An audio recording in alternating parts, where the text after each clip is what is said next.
Hello everybody. Today we're going to review factoring. This is something that you are going to be using. Sometimes you'll just be asked to factor an expression. Other times you're going to use it to solve equations.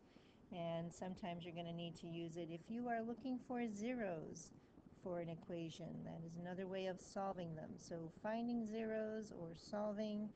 If you are asked to rewrite a polynomial as a product of linear factors, that means that you are going to factor until each of your factors is linear.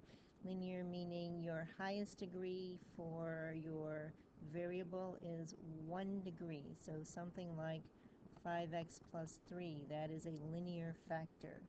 And sometimes you're going to use it also for simplifying rational expressions. Remember, if you've got a fraction, the polynomial in the numerator and denominator, you may need to factor both numerator and denominator and cancel out common factors.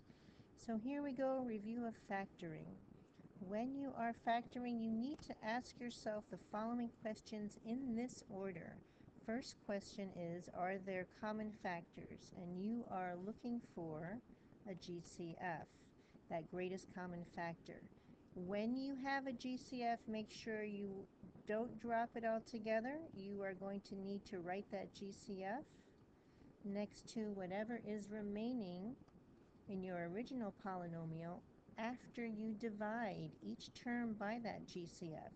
So you'll have the GCF on the outside of parentheses, and inside you're going to have each factor or each term of your original polynomial.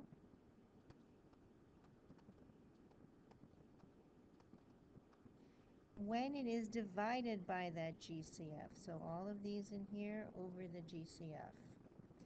Second question you're going to ask yourself after dividing out any GCF, does the expression that you are factoring have only two terms? This is in looking for difference of two perfect squares. So if there are two terms, if the answer to this question is yes, then you are going to look for this pattern that is difference of two perfect squares.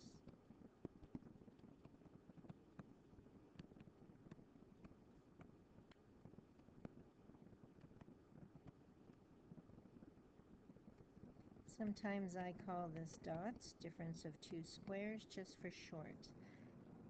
Make sure you remember, if you have this pattern, you have a minus sign in between your terms. So term number 1 minus term number 2. And these are perfect squares. So this is a perfect square, and this is a perfect square. Third question you're going to ask yourself, if it doesn't have two terms, does it have three terms, and exactly three terms? If it has exactly three terms, you may be able, this is a maybe, you may be able to factor into the product of two binomials. So in other words, something like this. This is the kind of thing we're familiar with. Two binomials multiplied together is going to give us a trinomial, or three terms.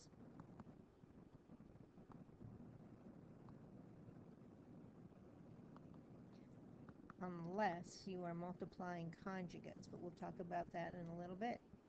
If you have your trinomial arranged in standard form, that's from highest to lowest power or highest to lowest degree, if your leading coefficient is 1, then you are looking to factor this by looking for two numbers that multiply to the last term. This is when they're in the correct order. And add up to the coefficient of the middle term.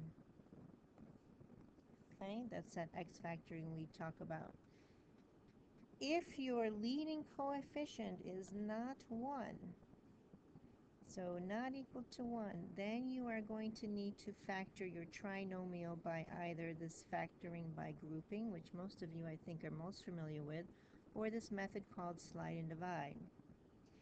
Please be aware you could make your life a little easier if you understand what a perfect square trinomial is. This is a case where if I am multiplying, for example, two binomials, I'm going going to give you the trinomial here. In multiplying two binomials that are the same binomial multiplied by itself, the middle term of the trinomial is equal to the product of the first term and the second term of the binomials multiplied by 2. So if I take x, multiply it by 3, and then multiply that whole thing by 2, if my middle term is equal to that, then I have what's called this perfect square trinomial, this thing that is a binomial multiplied by itself. If you understand that pattern given to you here, sometimes your factoring can be a little bit quicker. Let's move on then. Next question you're going to ask yourself: does the first term have a negative coefficient? If it does, you want to factor that out so that your leading term is positive. This way our factoring is going to work a little better. If you want to think of that negative as a leading coefficient of -1, you may have to factor out a -1 and consider that your GCF is a -1. Enough for now, right, of those questions. We're going to go through and do an example. I'm looking at this example here. First looking for a GCF. So I'm looking for something common to all of those. In this case, my GCF, I could pick a 3, but I want to pick a -3 so that my leading term becomes positive. So I'm going to divide each term of my polynomial by that. Looks like I have more than a -3 though. There are x's in each term, so I can take out some x's. Looks like the most I can take out is an x squared. So I'm going to divide each term by my GCF of -3x squared, and I want to write that down next to some parentheses and then divide to see what I have remaining. This is going to be x squared minus 10x plus 25.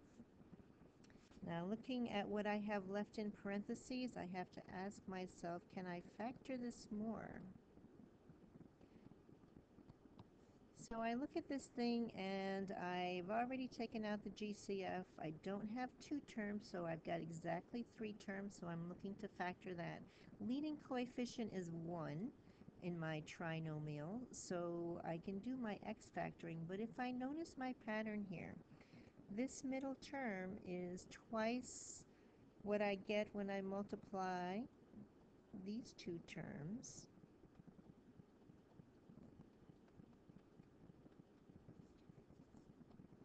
It's that perfect square binomial we talked about above. But if you're not seeing that, you want to think of this as, look for 2 numbers multiplying to 25, adding up to -10, and those 2 numbers are -5 and -5, which end up being the terms here in my binomials. Don't forget, we have a GCF, which is also a factor. So altogether, I can write this as -3x squared times binomial x minus 5 times another x minus 5, or I can write that as x minus 5 squared. All right, let's continue on and talk now about factoring by grouping. If my leading coefficient of a trinomial that I'm trying to factor is not 1, so in this case 8, I need to do my factor by grouping or slide and divide. In either case, I'm going to create my x, and I'm going to put my -10 in the top, and that's what I want to add up to. But when I'm putting the number down that I want to multiply by, I'm going to take my leading coefficient and multiply it by my last term. So I'm going to multiply 8 times -3, or find 2 numbers that multiply to -24 and add up to -10. Think about that for a minute, see what we can come up with. Initially I think -6 and -4. but when I multiply two negatives, I don't get a negative. So if I'm going to multiply and get a negative 24, one number needs to be negative, one needs to be positive. So I've got to rethink this. A negative 6, negative 4 won't work. Negative 12, positive 2 will add up to negative 10 and multiply to negative 24. So those are the two numbers I'm going to use, and I'm going to use these to replace my middle term, my negative 10. I'm going to replace with negative 12 and a plus 2. So I'm going to rewrite this as 8x squared minus 12x plus 2x, and then my last term, negative 3. So now I've taken my three-term trinomial and I've turned it into four terms. And this way I can divide this into two groups, find the GCF of my first two terms. That would be 4x. Put that down as a GCF of my first two terms, and then factor that out. I will get 2x minus 3. Then I'm looking for the GCF of my next two terms, and I want the binomial to be exactly the same as what I have over here. I want these to match. So my GCF that I'm going to divide out is going to be not a negative 1, a positive 1. So I can treat this now as a binomial multiplied by two monomials. I can factor that out. 2x, got a mistake there. I want that to be 2x minus 3. 2x minus 3 multiplied by 4x plus 1. There's my answer. But one last step that I should always do, I should look at each of my things in parentheses and ask myself, can we factor this more?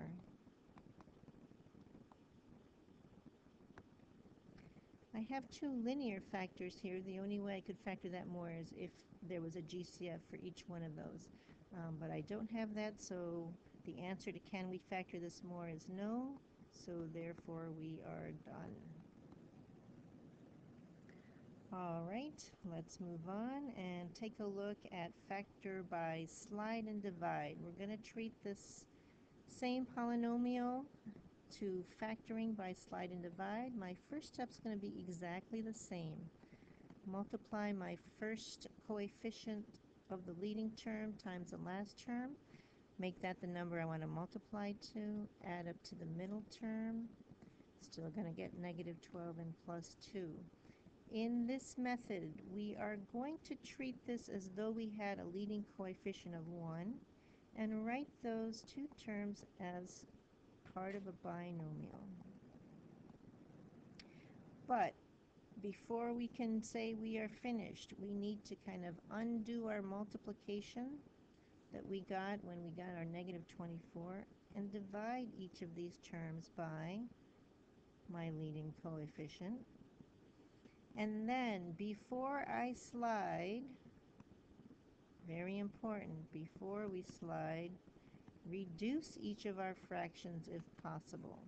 So I want to reduce 12 over 8. If I divide top and bottom by 4, I'm going to get 3 over 2. So that should be a minus sign. If I reduce 2 over 8, divide top and bottom by 2, I get 1 over 4.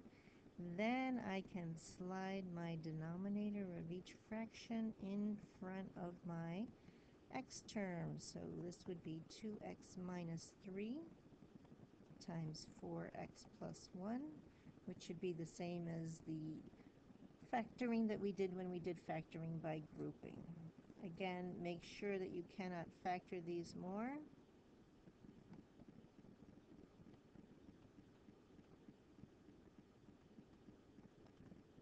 In this case we can't, so we are finished.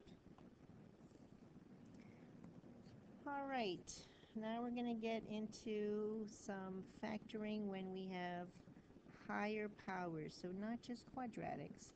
First thing you want to do is still the same, look for our common factors. So this is again our GCF. So in this example, I have some powers that are higher than 2 or in other words, higher than quadratics here. I have x to the fourth, some x to the thirds. I want to see if there's a GCF. So looking at this thing, each of these terms has x's, each of them has y's. So I know I can at least get an x out of each term. Looks like I can get x squared out of each term, and then I can also get y squareds out of each term. So my GCF, x squared, y squared. So when I factor this thing, I'm going to write that GCF down, give myself some parentheses, and then divide each term by that. So I would have x squared minus 4 will be left with an x in my middle term, and then minus 12, and the x squared y squared divides out. So now I have x squared y squared times, looks like a trinomial. I need to look to see if I can factor more. And because there's exactly 3 terms with a leading coefficient of 1, I'm going to see if I can do some x factoring with that. Look for 2 numbers. Add up to negative 4, multiply to negative 12. In doing that, let's see, 6 and 2 might work. 1 needs to be negative, 1 positive. I think negative 6 plus 2 fits our needs, so I factor this more, and I bring down my GCF, and this becomes x minus 6 times x plus 2 times my GCF. Cannot factor anything in these parentheses any further. All right, let's look now at another example. If I have higher term than 2, higher degree than 2, I want to look to see then if any of my powers are even numbers. If they are, I want to see if there's 2 terms, if I have difference of perfect squares again. So I'm looking now at x to the 10th minus 4. Because anything to an even power can be broken down, I can rewrite, for example, x to the 10th as x to the 5th, that quantity squared. Because remember, if I'm raising a power to a power, I multiply. So what I have in essence here is x to the 5th being squared. You could think of this as, let's say I let another variable, n, for example, equal my x to the 5th power. Then I could rewrite this as n, which is my x to the 5th, squared minus 4. And in doing that, I have difference of 2 squares, or dots. And this I can factor into conjugates, n minus 2 and plus 2. After I do this, though, I want to substitute back in my x to the 5th in for n. So I'm going to rewrite this now as x to the 5th minus 2 times x to the 5th plus 2. And look to see if I could factor these more.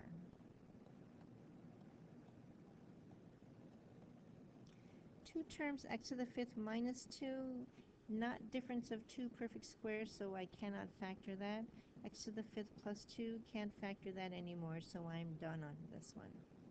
Let's try another example. Go over here now. X to the 8th minus 16. If I let, my x to the 8th I want to have as something squared.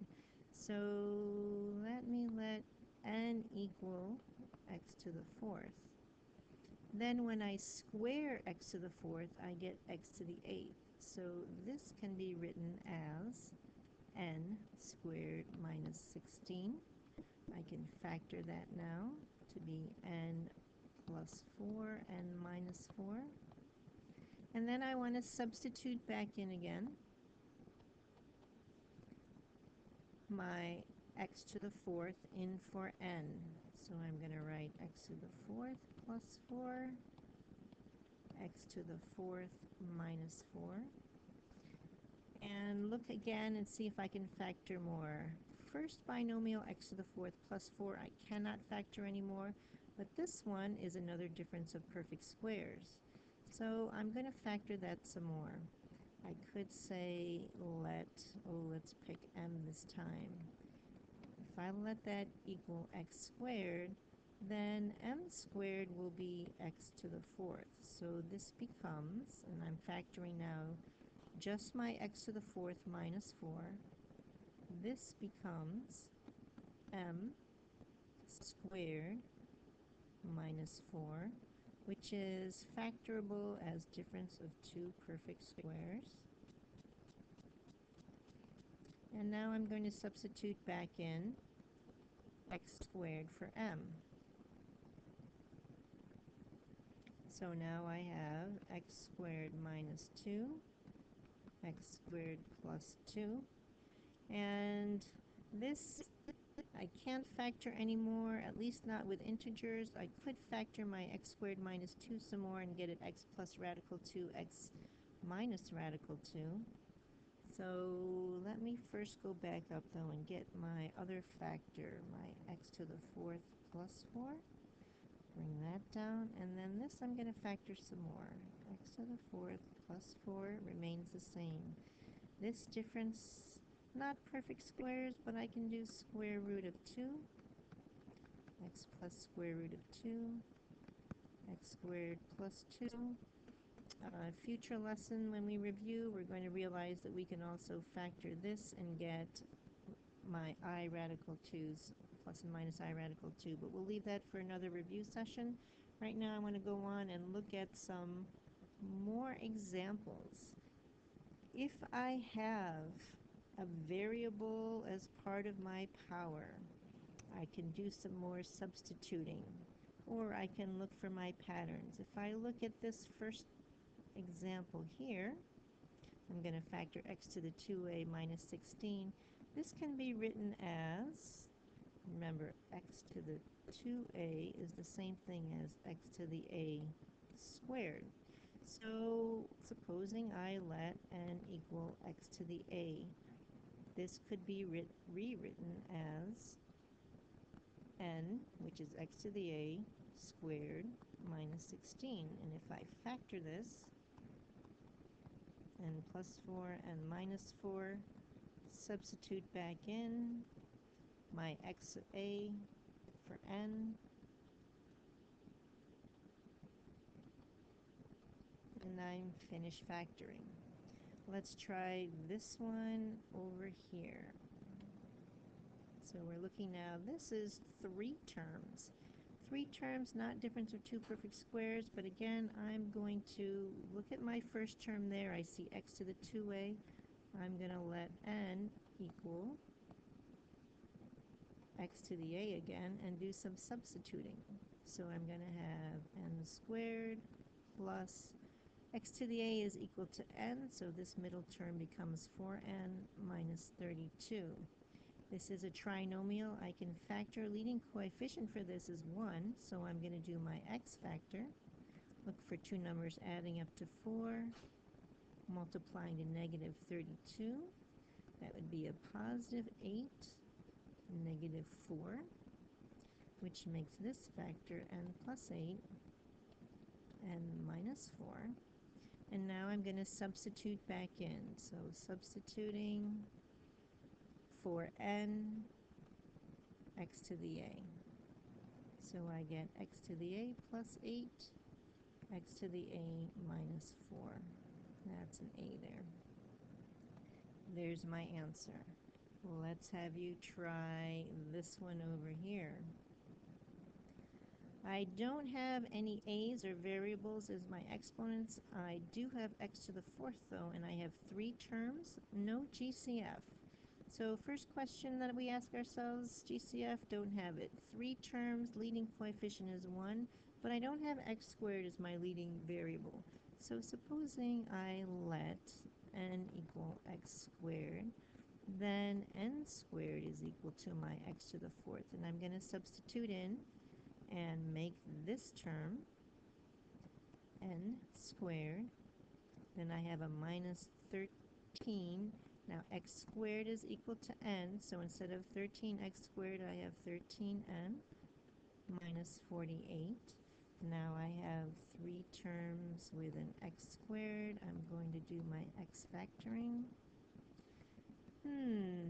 Two numbers that add up to negative 13 multiplied to negative 48.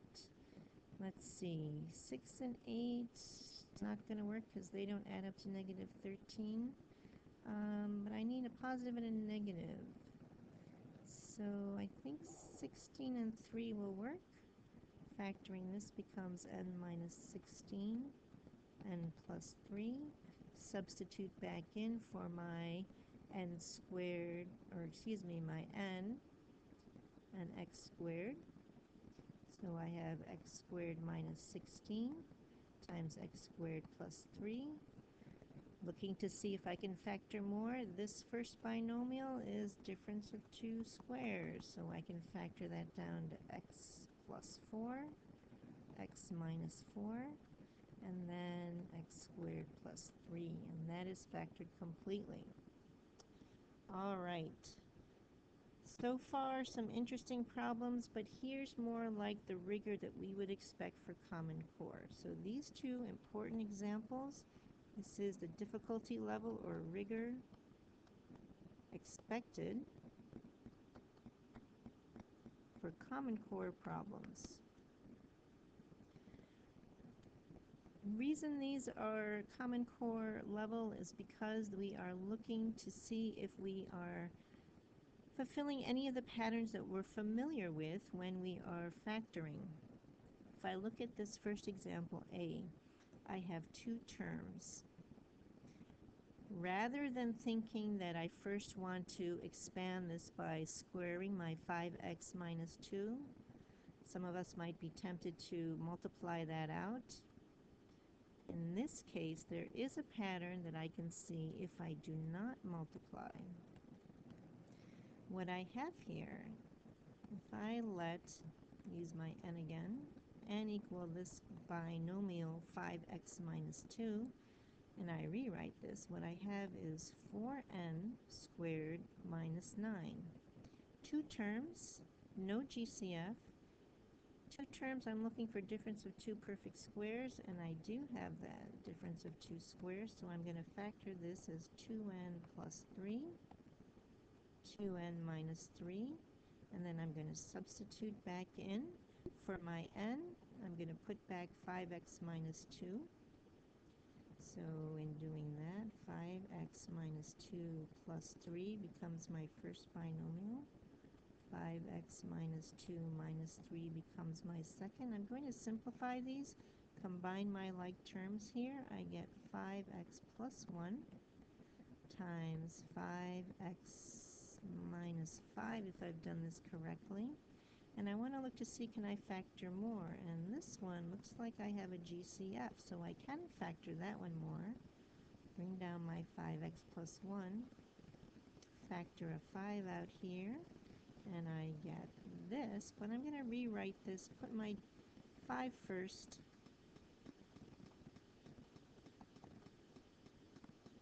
I believe that's what I'm going to get for an answer. You should all check that, make sure it works what we started out with.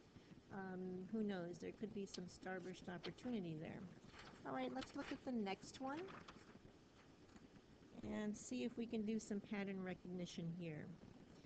Again, do not multiply these out, this being squared. Do not multiply, at least not at first, because if I do some substitution, I see I have the same thing here as here. I'm going to let n equal this 5x squared minus 4x and rewrite this. So now this will look like n squared minus 13n plus 12. And that's something that I can factor. Scroll down a little bit here. Looks like a leading coefficient of 1. I'm looking for two numbers multiplying to a positive 12. Adding up to a negative 13, negative 12 and negative 1 works, so I'm going to rewrite this. And then I'm going to substitute in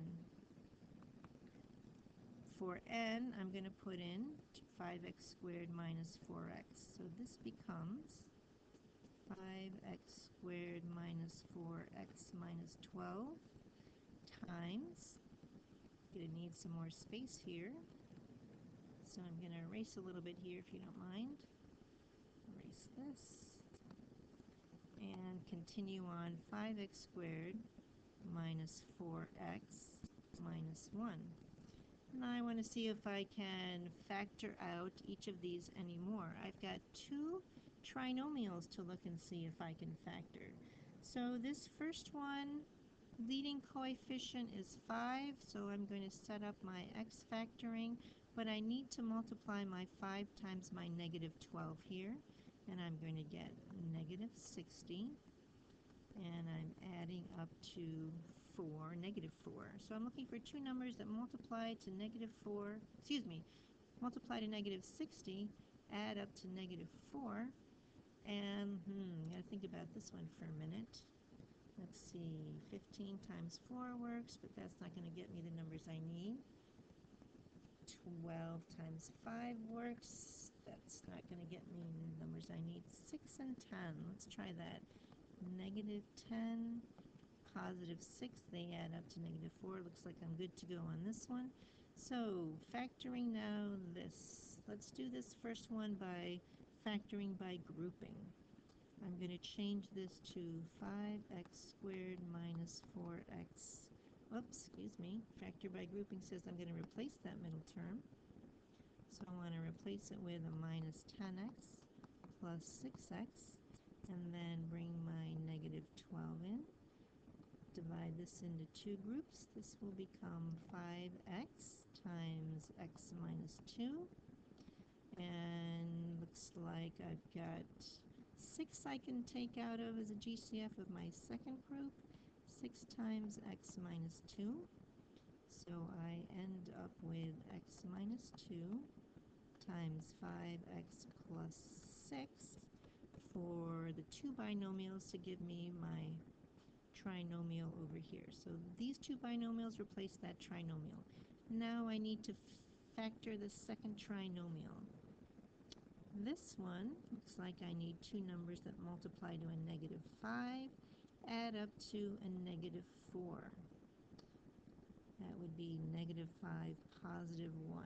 This one I'm going to, just for practice, I'm going to do a slide and divide. So I'm going to replace, make this x minus 5 times x plus 1.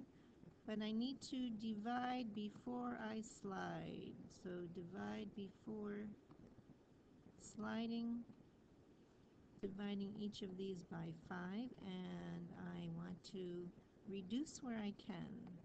This becomes x minus 1. 1 over 5 cannot be reduced, so I'm going to slide this in front, 5x plus 1.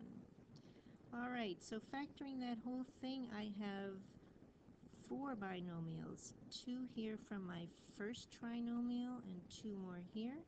So write these all together.